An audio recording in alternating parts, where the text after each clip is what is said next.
marafiki zake walikuja wakiwa wawili. Wakaniuliza kama mzee yangu amefika nyumbani. Nikamwambia bado hajafika. Unajua kama yeye alituona jaribu kutuambia simameni msipotee, lakini hakuna mwenye alituongelesha hata mmoja. Tu nilisahau tumsikia.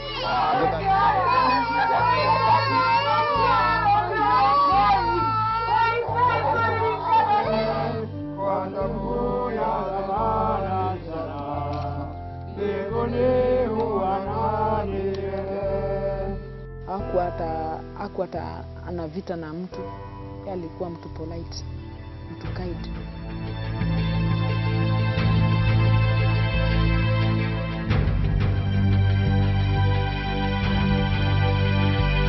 He had a pistol in his hand.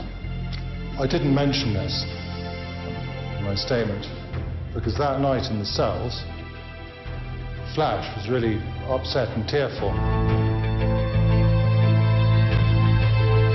Apparently, he says they had slaughtered 2. And when he challenged them,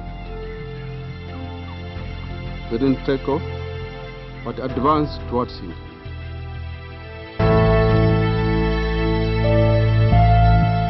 What would he gain by taking the fall for me?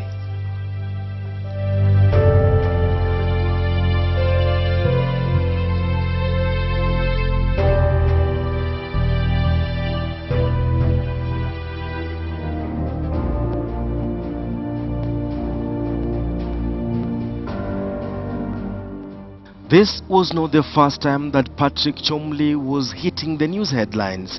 Chomondeley had killed a government official on his farm. Chomondeley was returning to court for the second time to face charges of murder. Tonight on Casefiles, the stonemason murder. Soisambu Ranch sits on a 50-acre piece of land. A massive investment of a conservative British family, but one that has its place in Kenya's colonial history. It is the property of Lord Delamere, one of the most influential white settlers to have lived in Kenya.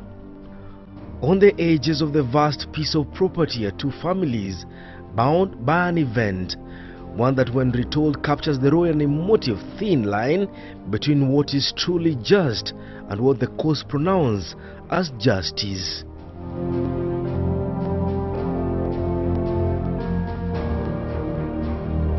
On the 9th of May 2006, stonemason Robert Njoya, his close neighbor Peter Njuguna, and a man only identified as Kamau decided to venture into the Soisambu Ranch. Njuguna told Casefiles it was routine for them to go hunting. It was a childhood undertaking that caught up with them in their late 20s. Kwa bahati mzuri wakati tuenda kuinda huko tulienda tukapata nyama, swara imeshikwa kwa mtego bahari. Kibahati hiyo swara tuichukua na tukaanza kuikatakata, tukatoa zile vitu za ndani na tena tukafikiria tukaichukua tukaipeleka tukafikiria kwenye tutaenda kuhama kwa miti ingine juu. Tuende tuangalie vingine. As the 3 hunters strayed into the vast Delamere ranch, the owner of the land, Thomas Patrick Chomondeley, was in the company of Carl Tundo, a renowned rally driver and at the time a confidant of the Delamere family. Shortly after, the most unexpected happened. Kibahati mbaya kabla tutafika kwa hiyo miti tulisikia tu mlio wa risasi. Yaani hatukujua kuna zilitoka. Tukitembea tulikuwa na maumbwa na mtu first thing aliona tumbo zimeanguka lakini na sauti kubwa ya risasi. Sasa tuseme kabla tufika kwa hiyo miti yetu tuweke nyama yetu hapo juu. Mimi ndio alikuwa kutangulia. Alafu kama yeye amenifuata. Naye Njoya alikuwa katikati. Mimi nilikuwa mbele kama mwenzangu kama ulikuwa nyuma. Sasa ile mlio wa risasi ilipigwa, kila mtu alipotea kivyake. Ni ile tu unajua sasa tulisikia tu bado mkaa game wako huko. Unajua ikipigwa sana kupotea kabisa. Kwa hivyo mimi sikujua ati Njoya ipotea pande gani ama nini. Njuguna says they all scampered for safety. This was not the first time forest guards were firing in the air to scare will-be poachers from the Soisambu ranch. But they were wrong. Kupotea kila mtu kivyake. Kulienda mahali, unajua sasa ujui kwenye hiyo mlio risasi, huyo mmoja ameshika risasi kwenye ametoka. Sasa ni ukimbie tu, saidi yote umekimbilia. Kukimbia kwangu tukio msituni ndani, tulikutana tena kama kwa msituni ndani. Sasa nikamuuliza kwani naendelea namna gani? Akaniambia hata mimi sijui. Hata sikuona mtu amefanya hivyo. Sasa kama akaniambia si hii itabidi si tutoke. Twende tumngojee tuone kama ataweza toke. Akatokea. Tukakuja mpaka kwa cafe siko hapa karibu. Tukatokea. Tukamngojea. Tukaona juu tulipigwa risasi kitu 6 imeelekea hapo. Na tulimngoja mpaka kitu saa 1 hapo. Na hakuwa ametokea. Sasa hapo ndio tukadecide tukakuja tukaambia wifi yake. Njoya had not been arrested. The stonemason had been shot and killed in the botched hunting mission. Ndipo nilienda kama saa 12 hivi asubuhi. Wakati nilifika polisi, nikawauliza kama kuna mtu anaitwa Robert Njoya kwa sele yao. Akaniuliza yeye ni nani kwangu, nikamwambia ni mzee wangu. Ndipo waliniambia mzee wangu alipigwa risasi na akakufa, niende kwa mochari. Word about the killing of Robert Njoya instantly became national news. Tom Cholmondeley had killed again, just 1 year after gunning down not a poacher but a KWS ranger. Scene of crime photos taken by the police indicated that there were signs of poaching, signs of human activity on the farm. Chomondeley and a friend was patrolling his area, this particular area, this particular range. So at about that time, it's alleged he found 5 persons with 2 dogs who are hunting for wild game in his range. Apparently, he says they had slaughtered 2. And when he challenged them, they didn't take off, but advanced towards him. The evidence we have as of now is that 2 dogs were shot. Later on, a person who allegedly was advancing with an arrow was also equally shot on the pelvis. The same Tom Cholmondeley took him to Nakuru, but the person was pronounced dead on arrival. On the 10th of May 2006, a decision was made to hold Cholmondeley and rally driver Carl Tundo. Tundo will later be released from custody. It took 4 months for the prosecution to build a massive case of murder against the Delamere grandson.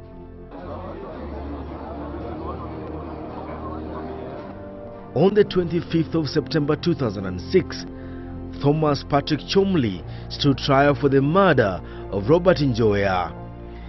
A trial that would last a straight 3 years, a dramatic trial that was replete with colonial undertones. 38 witnesses, among them Carl Tundo, Cholmondeley's close associate, were called to testify during the murder trial that was transferred from Nakuru to Nairobi and placed before Justice Muga Pondi. When Carl Tundo took the witness stand, the rally driver told the trial judge that on the material day he had visited Thomas Cholmondeley. Tundo wanted to check out a suitable construction site when he saw Cholmondeley kneel down and aim at something. Tundo told the court he had about 3 or 4 gunshots. A pathologist who attended to the slain stonemason's body told the court Robert Njoya had been shot from behind. The bullet traveled through his buttocks, exiting through the pelvis bone. His conclusion, Njoya had died as a result of a wound inflicted by a single bullet. A veterinary pathologist was called to paint a picture of how 3 dogs that accompanied Njoya and his colleagues died. The 3 dogs, according to the pathologists, were shot from behind, creating an impression that they were either running away from the sound of gunfire or running alongside their masters, Robert Njoya and his colleagues. Peter Njuguna, one of the survivors of the 9th of May shooting, told Casefiles that the shooter's intention was to kill them and not simply scare them to surrender. Hata ile nimesema ni makosa ilifanyika. Unajua kama yeye alituona jaribu kutuambia simameni msipotee, lakini hakuna mwenye alituongelesha hata mmoja. Tu nilisati tulisikia. Unajua kama tungeambia simameni mngesimama ama mshindo ni nini.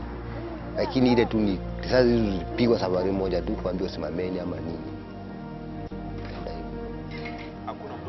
Hakuna warning tulipatiwa na mtu. The dogs, shorter and small in size than its owners, were all shot as they fled.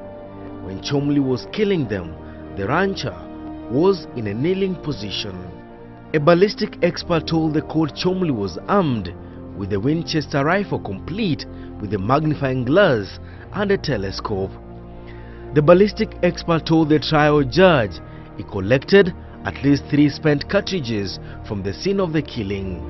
Chomondeley owned 9 other guns. Scene of crime photograph that Casefiles has since obtained point to arrows, an animal carcass and shoes left behind by the fleeing poachers. Unajua yeye mwenyewe ndiye alikuwa amebeba hiyo swara. Sasa aliangushaga akasema sasa huku kumeharibika. Hiyo tu ndio sauti yake amsha tuliongea tu naye. Sasa hapo ni kupotea. Kwa hivyo hata kiongo mimi sikujua.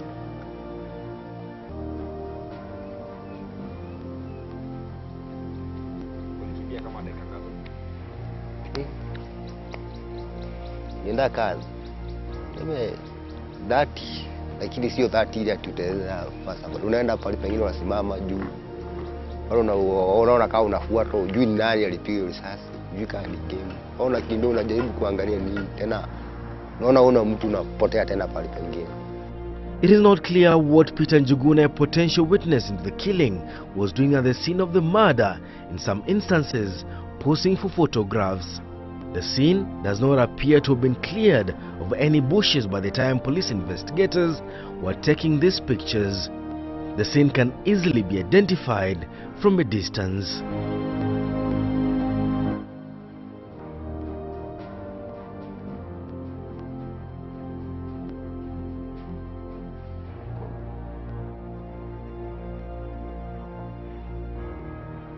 Back in court, the defense was building a case of a man who accidentally shot a poacher. The prosecution was pursuing a murder charge, accusing Chomondeley of taking an innocent life. In an intriguing twist of events, Chomondeley was given a chance by his lead counsel to inform the court about some evidence he said he had held on to several weeks after his trial commenced. Chomondeley will later stand the court with claim that his friend Carl Tundo was also actively involved in the shooting incident. What would like to call the accused, my lord? He had a pistol in his hand. I didn't mention this in my statement because that night in the cells, Flash was really upset and tearful. He asked me not to mention it for fear that he would get into trouble.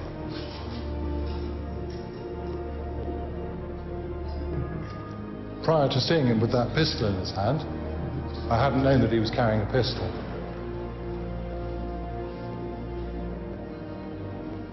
That was because his shirt was untucked. Chomondeley was introducing new evidence weeks into his trial that implied that Carl Tundo could have been in the shooting incident.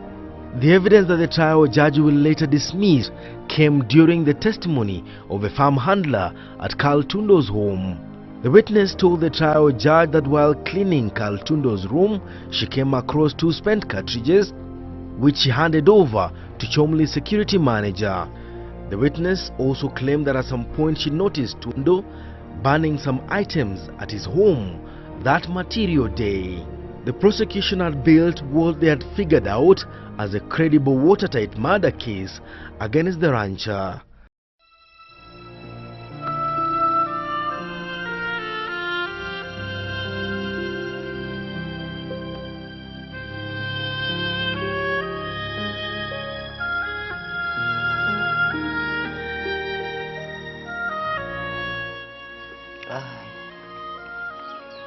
sisi kuona kani walifanya vizuri. Jukaa ni mtu kaa kabisa tuseme kaa ni mimi nifanya hivyo, ama huyo ndio mwenzangu alishuti aligonga Tom akufe. Sasa yeye angekuwa wapi? Labda maneno yake ingeenda vibaya sana. Tom is somebody who has this huge sense of honor and will protect people, will protect his friend, and in this case he protected his friend. Chomondeley spent several years behind bars as he awaited to clear his name from a second murder trial after the first one was terminated by the government that had tried him. Chomondeley walked to freedom, but not before some drama. By the time the last witness was taking the witness stand, the prosecution was convinced they finally had their man, but they were wrong. Carl Tundo was an incensed man. When he learned that Chomondeley had claimed in court he was also wielding a gun the evening Robert Njoya was killed, Tundo was an enraged man. His imagination, I didn't have a pistol. Why didn't he... Sorry, it just frustrates me because that is absolute and it actually, my blood boils when I hear things like that. This whole thing has been turned into a circus by his team. What would he gain by taking the fall for me? Saint Tom, I mean, what would he gain? Seriously. I saw him kneel down and take aim at something, and then the shots came out, so you put two and two together, and the fact that he fired, and the fact that he said he fired. Chomondeley had claimed Carl Tundo also shot at the dogs. The evidence by Chomondeley that Carl Tundo was carrying a gun that night was turned down by the trial judge, who wondered why it had taken so long for Chomondeley to introduce the new evidence before a court of law. When Chomondeley finally took to the witness stand, the grandson of Lord Delamere told the court he had heard voices of people and one remarking in Swahili, "Hawezi nifanyia kitu." Chomondeley says he only shot the dogs. He later heard Njoya screaming he had been shot and was bleeding. Chomondeley denied killing the stonemason, claiming if indeed Njoya was within his shooting range, his body could have been found next to the dogs and not 20 meters away to the right of the scene of the murder. Chomondeley told the court he personally helped Njoya into his vehicle, drove him to hospital, and made sure a medical practitioner attended to his wounds. The prosecution was able to place Chomondeley at the scene of the killing. The judge noted that Chomondeley was indeed the person who was wielding the gun. He was the person who knelt, aimed and fired several gunshots, one hitting and subsequently killing Robert Njoya. Chomondeley told the court his intention was not to kill Robert Njoya, but to gun down the dogs. Chomondeley told the court he only aimed at the dogs and not Robert Njoya's back. The fact that Chomondeley had knelt and placed his body in a shooting position implied he had his target on sight. How one of his shots from his gun got Njoya's back without Chomondeley capturing him and his telescopic gun was a line the prosecution did not pursue.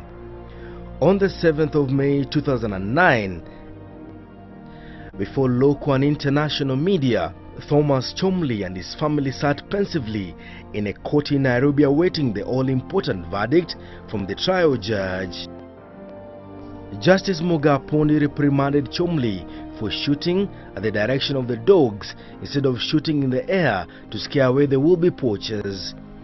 The judge, however, ruled that Chomondeley was not on a mission to kill Robert Njoya. The act of Chomondeley rushing a bleeding Njoya to hospital also got the attention of the judge. The judge felt Chomondeley was acting in good faith. The judge reduced the charge of murder to manslaughter. The judge ruled that Chomondeley had not intended to kill the stonemason Robert Njoya. It was just a shooting gone wrong. Justice Muga Pondi ruled that Chomondeley had spent many years in remand trying to clear his name. The judge went ahead and handed Chomondeley what he termed as a light sentence. In view of all the total circumstances of this case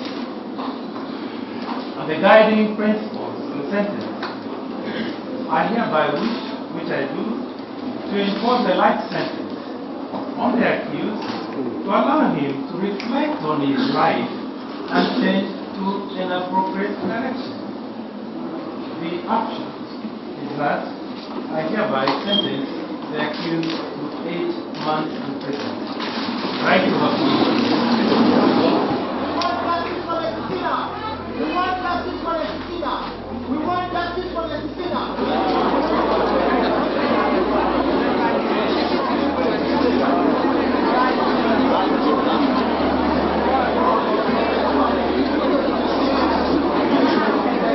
On the 14th of May 2009, Chomondeley returned to Committee Maximum Prison to start his jail term.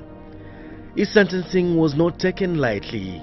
The government was on the spot once again, just 1 year after he walked to freedom for killing a Kenya wildlife ranger, Samson Ole Sisina. You know, we never imagined this would be a murder charge. We never thought it was possible, you know, that it would be murder. And as we've, you know, because of the very fact that whatever happened, it was an accident that day, a tragic accident. October 2009, as the rest of the country was waking up to a new day, Chomondeley was leaving Committee Maximum Prison. The grandson of Lord Delamere was stepping out of the correctional facility ahead of his jail term because of what authorities termed as good conduct. And there was more. Is entitled to a 1/3 remission of his sentence. It is a lawful entitlement. No one can remove it. Chomondeley walked to freedom. The family of Robert Njoya told Casefiles justice was not served.